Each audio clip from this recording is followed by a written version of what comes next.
প্রিয় দর্শক শ্রোতা দেখেন, এটা হচ্ছে হাফিজিয়া মাদ্রাসা, দক্ষিণ বাগবের হাফিজিয়া মাদ্রাসা অ্যান্ড এতিমখানা। আসলে খুব চমৎকার, ভিউটা কিন্তু অসাধারণ। উপরের তলায় হচ্ছে মসজিদ এবং পাশে হচ্ছে কোরআন হাফেজদের জায়গা, নিচে হচ্ছে মানে এভাবে বিভিন্ন বিভাগ করা, আলাদা আলাদা করে করা, খুব চমৎকার। এটা হচ্ছে পাকের ঘর, এটা হচ্ছে অজুখানা এবং বাচ্চাদের গোসলখানার জায়গা, এটা হচ্ছে প্রবেশ পথ, আর এটা হচ্ছে আপনার প্রস্রাবের জায়গা। তো এইভাবে দেখা গেছে এর পাশেই হচ্ছে আপনার কবরস্থান এবং পাশে হচ্ছে ঈদগাহ। তো এইভাবেই হচ্ছে আপনার সম্পূর্ণটাই হচ্ছে এতিমখানা হাফেজের ইয়া। খুব চমৎকার একটি ভিউ, অসাধারণ।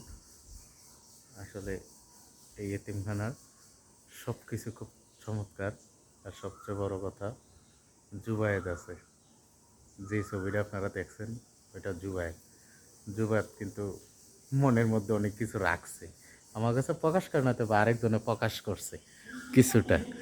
হ্যাঁ, তবে ইনশাল্লাহ জুবায়েদকে দেখি আমরা কি করে রাখা যায় এখানে, চিন্তা ভাবনা আছে, দেখা যাক। জুবায়েদকে নিয়ে আমরা অনেক কিছু ভাবতেইছি, আমরা চাই জুবায়েদ আমাদের পাশেই থাকুক। তবে প্রত্যেকে কমেন্ট করে যাবেন এই পরিবেশটা কেমন। হ্যাঁ, টিমখানার প্রাকৃতিক পরিবেশ সব কিছু মিলিয়ে কেমন, খুব আনন্দ লাগে, আসলে সাধারণ লাগে।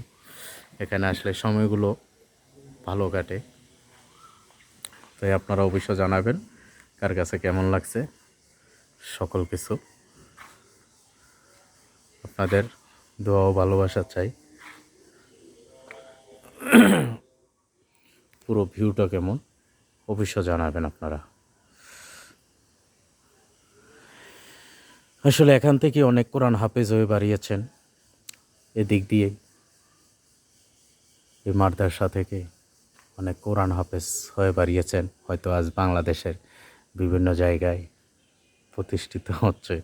তারা ওই জায়গায় করে, এবং কে কে যে দেখেন কাঁঠাল গাছে প্রচুর কাঁঠাল ধরেছে, আলহামদুলিল্লাহ সকলের ভাগ্যে এইভাবে চলছে। আপনাদের সকলের দোয়া ও ভালোবাসা চাই, সকলে দোয়া করবেন, বেশি বেশি করে দোয়া করবেন। সকলের সুস্বাস্থ্য দীর্ঘ কামনা করি।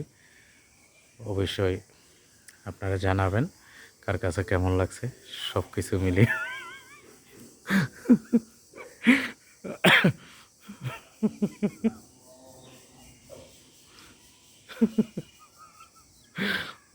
ধন্যবাদ সবাইকে, ভালো থাকুন, সুস্থ থাকুন, আল্লাহ হাফেজ।